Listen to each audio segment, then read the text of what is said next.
नमस्कार, मी सई कुलकर्णी आणि आपण पाहत आहात तारा न्यूज. भाजप पक्षाकडून मुडशिंगी मतदारसंघातील जिल्हा परिषद उमेदवार तानाजी पाटील सर आज आपल्या सोबत आहेत.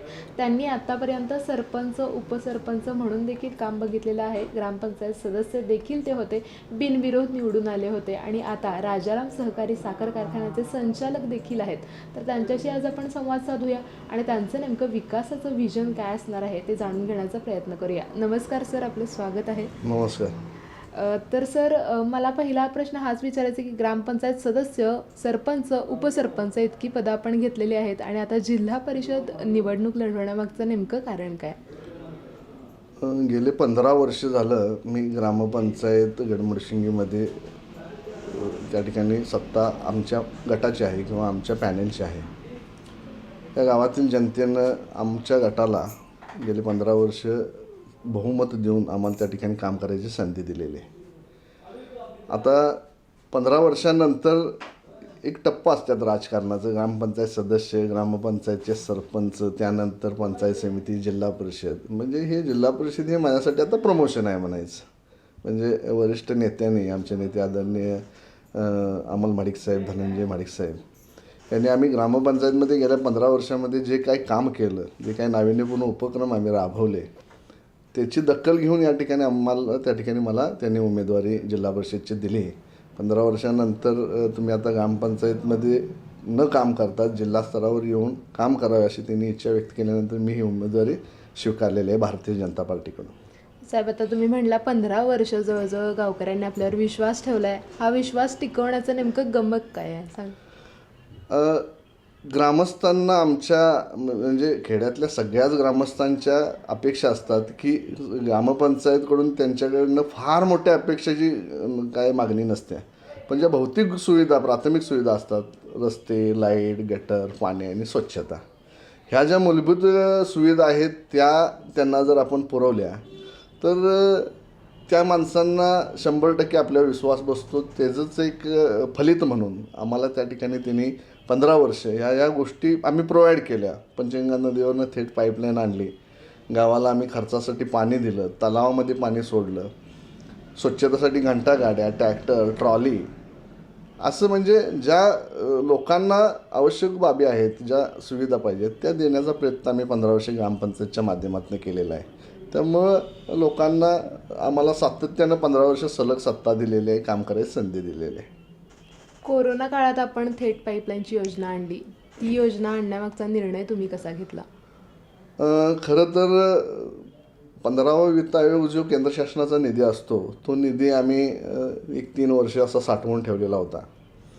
आमचं गाव हे नदीपासून 4 किलोमीटर अंतरावर असल्याकारणानं आम्हाला पाण्याची तशी टंचाई आहे. कोणतंही पिण्याच्या पाण्याचं किंवा खर्चाच्या पाण्याचं आमचं स्तोत्र नाही आहे.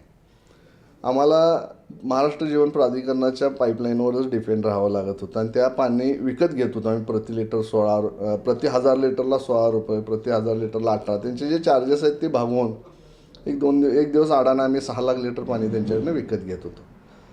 हा ताण ग्रामपंचायतीवर पडत होता आणि आम्ही ग्राहकांच्याकडनं म्हणजे लोकांच्याकडून ते वसूल करत होतो. परंतु भविष्यात आपलं पाण्याचं स्तोत्र निर्माण व्हावं म्हणून आम्ही थेट पाईपलाईनचा विषय मांडला. गावानं, ग्रामसभेनं मंजुरी दिली आणि कोरोनाचा काळ असा होता, गंभीर होता. त्या काळात गावामध्ये पाणी आणायचं आम्ही सगळ्यांनी ठरवलं आणि मग अनेक अडथळे आले, अनेक समस्या उत्पन्न झाल्या. रेल्वे लाईनच्या खालून पाईपलाईन आणायची होती, राज्यमार्ग आपणाला ओलांडायचा होता. हे सगळे अडथळे पार करत आम्ही 2 महिन्यामध्ये शिवधनुष्य उचललं. त्यामध्ये गावातल्या लोकांनी आम्हाला, ग्रामस्थांनी, ग्रामपंचायत सदस्यांनी चांगली मदत केली. आमचा उत्साह वाढवला खऱ्या अर्थानं त्या ठिकाणी. आणि हे होऊ शकते म्हणून जो तो मदतीला लागला म्हणून 2 महिन्यात ती पाईपलाईन पूर्ण झाली. आज आनंद होते आम्हाला. प्रति मिनिटाला 5000 लिटर पाणी आज आमच्या गावामध्ये पंचगंगा नदीचं पडतं आहे. त्यामुळे गावातल्या विहिरी, ज्या आमच्या सार्वजनिक 6 विहिरी आहेत आणि एक यशवंतगंगा तलाव म्हणून तलाव आहे, तो पूर्ण क्षमतेनं आता तुम्हाला भरलेला, उन्हाळ्याच्या दिवसामध्ये भरलेला दिसतो. आणि त्याचा फायदा दुहेरी की हे पाणी आम्ही विहिरीतले आणि तलावात सोडल्यामुळे त्याचं पर्क्युलेशन होतं आहे आणि आपल्या बोरवेलची लेवल आणि शेतीच्या विहिरीची लेवलसुद्धा पाण्याची पातळी वाढलेली दिसून येते. आपण राजाराम सहकारी साखर कारखान्याचे संचालक आहात, तर मग तिथे काम करत असताना शेतकऱ्यांच्या कोणत्या अडचणी तुम्हाला अगदी जवळून दिसतात?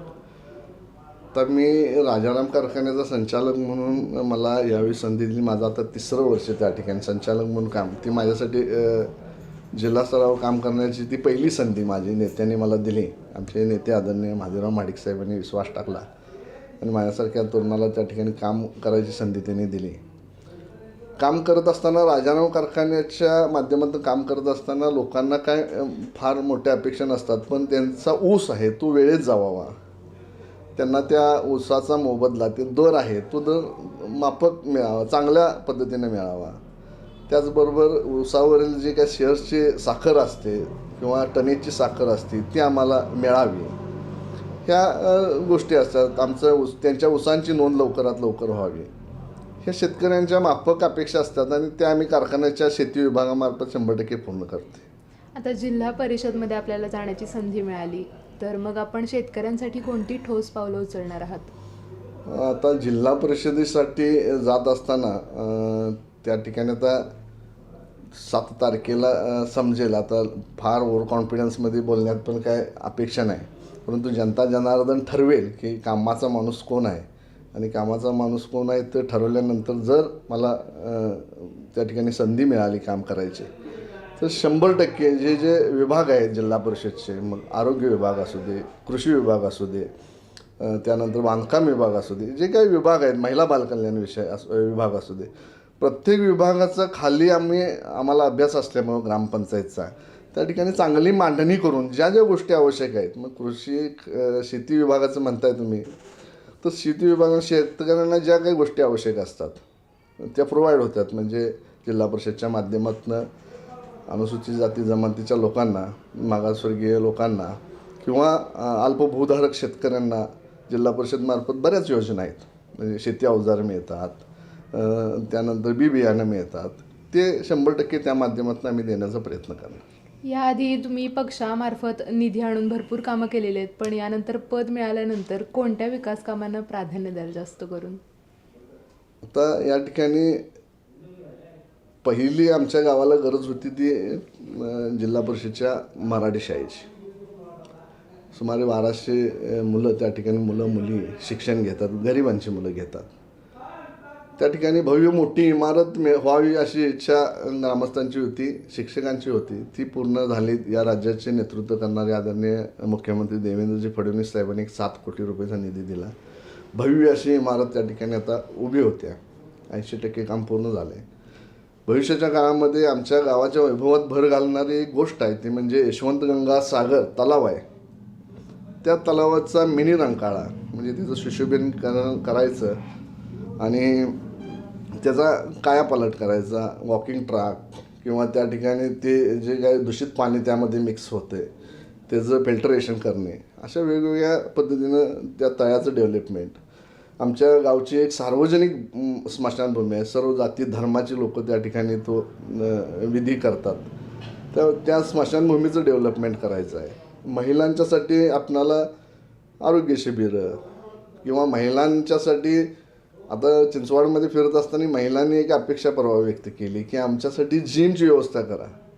तर अशा जर महिला पुढे येत असते, पिंक रिक्षा द्या, मग असं जे काय महिला आमच्यासमोर काय त्यांच्या बाबतीत समस्या हे करतील तर त्यांना ते आम्ही पुरवण्यासाठी प्रयत्न करणार. आता विचारायचं झालं तर सामाजिक कार्य, सामाजिक जनतेसाठी केलेलं काम आणि राजकारण यामधला फरक, याकडे तुम्ही कसं बघताय? तर राजकारण आणि समाजकारण ह्या 2 गोष्टी आहेत आणि ह्या दोन्ही गोष्टी आमच्या घरासाठी काय अशा नवीन नाहीत किंवा नवक्या नाहीत. गेली 4 पिढ्या आम्ही समाजकारणाला पहिला प्राधान्य देतो आहे, त्यानंतर राजकारणाकडे बघतो आहे. माझे आजोबा त्या ठिकाणी पोलीस पाटील होते गावचे. त्यानंतर त्यांनी राजीनामा दिल्यानंतर गावचे सरपंच झाले. माझे वडील हे सरपंच होते. त्यानंतर माझे भाऊ सरपंच झाले. त्यानंतर मी आता सलग 5 वर्ष सरपंच, 10 वर्ष उपसरपंच म्हणून काम करतो आहे. या गावानं भरपूर प्रेम दिले आमच्या घराण्यावर. म्हणजे जे काय 70 वर्षांमधले तर 50 वर्ष आमच्या घराणं, एवढं मोठं शहरालगतचं गाव असून आमच्या घराण्यावर ह्या गावातल्या मायबाप जनतेनं आपल्यावर प्रचंड विश्वास प्रेम दाखवलं आहे.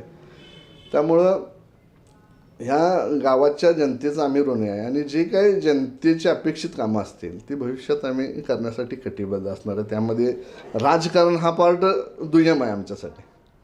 समाजकारणच आवड आहे आणि समाजकारणाच्या माध्यमातून घराने आमच्या झोकून देऊन काम केले. मग त्यातमध्ये धार्मिक कार्य असू द्यात, कोणतेही काम असू दे, आम्ही त्या गोष्टीला वेळ देतोय, झोकून घेऊन सगळं आमचं कुटुंब त्या ठिकाणी काम करतं आहे. त्यामुळं राजकारण हा निवडणुकीचा पार्ट झाला, पण पहिला आमचं प्राधान्य समाजकारणाला. विरोधक असं म्हणतात की इतकी वर्ष सत्ता असून देखील काही प्रश्न अजूनही प्रलंबित आहेत, तर त्या आरोपाला तुम्ही कशी भूमिका?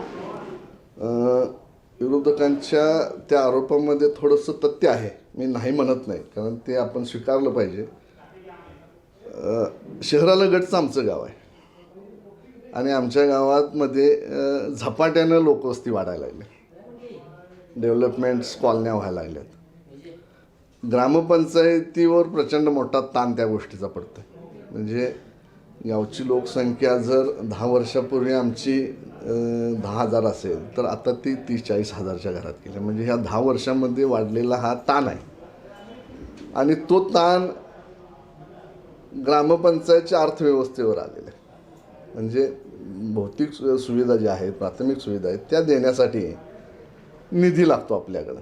आणि आता ग्रामपंचायतीकडं जेवढा निधी उपलब्ध होतो आहे त्या निधीतनं आपण 100% काम करायचा प्रयत्न करतो आहे. मग आमचे नेते आदरणीय अमल माडिक, धनंजय माडिक साहेब यांचे निधी फंड वापरून आपण काम करायला लागलो आहे. पण असं आहे, मी राजकारण करत असताना काही गोष्टी मला जाणवल्यात की अपेक्षा कधी संपलेल्या नाहीत.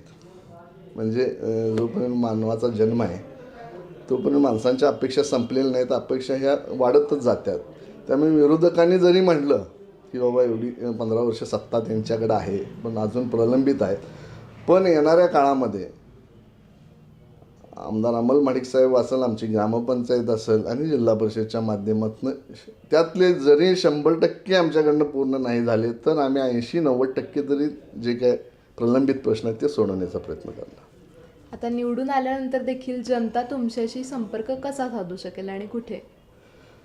आता मी या ठिकाणी, हे माझं पर्सनल ऑफिस आहे, आता आपण बसलो, हे सोसायटी ऑफिस आहे. आमच्या सहकारी संस्थेची माझ्या गटाच्या किंवा आमच्या गटाच्या 6 सहकारी दूध संस्था आहेत गावामध्ये, 2 सहकारी पाणीपुरवठा संस्था आहेत, एक विकास सोसायटी आहे, 2 धान्य दुकान आहेत. माझे बसायची इथे 1-2 तास दिवसातून मी 100% वेळ देतो इथं. हे माझं जनसंपर्क कार्यालयच आहे. आमच्या दारात जरी गेला असा तरी कमीत कमी 50 खुर्च्या तिथं कंटिन्यू ठेवलेल्या आहेत. म्हणजे दारात ही दरबार बसले म्हणजे लोकांचा संपर्क असतो, इथंही असतो. आणि गावात पाणी सोसायटीचं ऑफिस आहे, दूध संस्थेचं ऑफिस आहे, तिथंसुद्धा आम्ही अर्धा तास बसतो, तिथं लोकांना वेळ देतो आहे. त्यामुळं प्रत्येक ठिकाणावर आम्ही भेटतोयच लोकांना. असं नाही की गावात आम्ही थांबत नाही, गावात थांबतो आहे, लोक इथं सोसायटीत येऊन. आणि हे एक वेळ ग्रामपंचायतमध्ये जायचं माणसं थांबतील म्हणजे, पण पहिला सोसायटीमध्ये मी आहे काय बघतात आणि मग ग्रामपंचायतच्या ऑफिसमध्ये जातात. म्हणजे हे असं ठिकाण आहे की इथं पहिला म्हणजे महादेवाचं दर्शन घेण्यासाठी पहिला नंदीला वेळ द्यावी लागते, त्या पद्धतीनं सोसायटीत पहिला यायचं आणि मग ग्रामपंचायतमध्ये जायचं, अशी ग्रामस्थांची आहे. कारण इथं आल्यानंतर सगळे प्रॉब्लेम सॉल्व्ह होते. तिथं मुलं आहेत आमची 5-6 जण काम करणारे, स्टाफ आहे, त्यामुळं सगळं सॉल्व्ह होतं. जरी मी कुठं बाहेर असलो तरी ते पोरं आमची इथं समस्या काय मुलं आली तर त्यांचं ते प्रॉब्लेम सॉल्व्ह करते. जर आपण निवडून आलात, आपल्याला संधी मिळाली तर पहिल्या 100 दिवसात कोणते 3 ठोस बदल दिसतील, कोणती कामं आपल्याकडून होतील? या ठिकाणी या मायबाप जनतेनं जिल्हा परिषदच्या निवडणुकीमध्ये चांगलं मतदान देऊन मला निवडून दिलं, तर येणाऱ्या काळामध्ये माझा पहिला जो सब्जेक्ट असणार आहे, जे लोकांना खास करून महिलांना सकाळी उठल्यानंतर आवश्यक गोष्ट लागते ती म्हणजे पाणी. जे 5,000 लिटर प्रति मिनिटाचं पाणी आमच्या गावामध्ये पडतं, त्या पाण्यामध्ये फिल्टर करणे, ते फिल्टर हाऊस बांधणे, 1-2 कोटी रुपये खर्च करून ते पाणी फिल्टर करणे आणि तेच पाणी संपूर्ण गावाला 24/7 ही योजना मलकापूरमध्ये आता आहे. म्हणजे 7 दिवस 24 तास पाणी, हा कन्सेप्ट पहिला माझ्या डोक्यात आहे. पाणी देणे, यशवंत गंगासागर तलावाचं सुशोभीकरण करणे, स्मशानभूमीचं डेव्हलपमेंट करणे, ह्या गोष्टींना मी प्राधान्य देणार. त्यानंतर रस्ते, म्हणजे देश स्वतंत्र झाल्यापासून चालू आहे, रस्ते करणे, लाईट देणे, गटर्स करणे, हे थांबलेलं नाही. हे काम आपण रुटीनचं काम आहे, ते करणार, पण वेगळं आणि ज्याचा लाभ सगळ्या जनतेला होईल अशी कामं भविष्यात ही 3 मी सांगितली. गावाचं झालं. त्यानंतर हेच उपक्रम मी माझ्या मतदारसंघातले 3 गावं आहेत, चिंचवाड, वडवणे आणि गांधीनगर, तर त्या गावात सुद्धा ह्याच पद्धतीनं व्हिजन ठेवून काम करणार. आता मतदारांचा, तरुण पिढीचा म्हणा की राजकारणावरून विश्वास उठत चाललाय की राजकारण म्हणजे तेच चेहरे, परत तीच विकास कामं, तीच आश्वासनं, असं सगळ्यांना वाटायला लागले. तर आपल्याला संधी मिळाली तर हा दृष्टिकोन तुम्ही बदलू शकाल का? आता तुम्ही सांगितलं की राजकारणामध्ये तेच ते शब्द, तेच ते लोक, असं जर असतं, लोकांना वाटलं असतं, तर मला 15 वर्ष सलग ह्या गावामध्ये गावाला सत्ता दिली नसती. म्हणजे मी ज्यावेळी 2010ला ग्रामपंचायत लढवली, त्याच्या अगोदर आमचे थोरले बंधू शिवाजीराव कृष्णात पाटील ग्रामपंचायतमध्ये सरपंच होते, ते बघत होते. त्यांच्या निधनानंतर 2009ला निधन झालं. तर मी काम केलं. आता माझा चेहरा त्यांना ह्या 5 वर्षात दिसला, नंतरच्या 5 वर्षात दिसला, त्यानंतरच्या 5 वर्षात दिसला. तेच विजन, त्याच लोकांच्याकडे मी गेलो, तेच सांगायला गेलो, तरीसुद्धा त्यांनी माझ्यावर विश्वास देऊन सलग 15 वर्ष मला त्यांनी दिलं. तर काम असेल त्या माणसाचं, तर सांगोल्याचे आमदार आदरणीय गणपतराव देशमुख साहेबांचं उदाहरण सांगतो. 55 वर्ष ते विधानसभेत होते, मग त्यांचं काम होतं, त्यांचं राहणीमान साधं होतं, निस्वार्थीपणे त्यांनी काम केलं होतं. म्हणून लोकांनी त्यांना 55 वर्षाची टर्म त्यांना विधानसभेत काम करण्याची संधी दिली. असं काही नाही, तर काम चांगलं असेल तर माणसं तो चेहरा स्वीकारतात, तो व्यक्ती स्वीकारतात आणि त्यांना पुढे जाण्याची संधी देतात. हे मला तर माझ्या अनुभवावरून मला दिसून येतं आहे. आज मतदारांना जर आवाहन करायचं असेल, जनतेला आवाहन करायचं असेल, तर काय सांगाल? मी मुडशिंगी जिल्हा परिषद मतदारसंघातून ही निवडणूक लढवतो आहे. तर ह्या 4ही गावातील मतदार बंधू भगिनी, मायबाप, जनता यांना एक कळकळीची आणि नम्र विनंती करतो की ह्या देशामध्ये भारतीय जनता पार्टीचं सरकार आहे, राज्यामध्ये भारतीय जनता पार्टीचं सरकार आहे. या जिल्हा परिषदेमध्ये सुद्धा 100% महायुती आणि भारतीय जनता पार्टीचंच सत्ता येणार, त्यामध्ये काय आता शंका नाही. हे करत असताना माझ्यासारखं एक नेतृत्व त्या ठिकाणी जर जनतेनं पाठवलं तर 100% ह्या परिसराचा, ह्या पंचक्रोशीचा विकास होईल. तर मी एक कळकळीची विनंती मतदारांना करतो की सत्तेचा चांगला फायदा माझ्याकडून या ठिकाणी होईल. विकास कामं आणण्यासाठी मी 100% योगदान देईन आणि ह्या जिल्हा परिषद मतदारसंघाचा कायापालट करेन. त्यामुळं मला एक वेळ या मायबाप जनतेनं संधी देऊन जिल्हा परिषदला पाठवावं ही एक कळकळीची विनंती करतो. तर आज मुडशिंगी जिल्हा परिषद मतदारसंघातील तानाजी पाटील हे उमेदवार आपल्यासोबत होते, जे भाजप पक्षाकडून सध्या निवडणुकीच्या रिंगणात उतरलेले आहेत. तर आजचा हा संवाद आपण इथेच संपवतोय. कॅमेरामॅन केतनसह मी सई कुलकर्णी. धन्यवाद.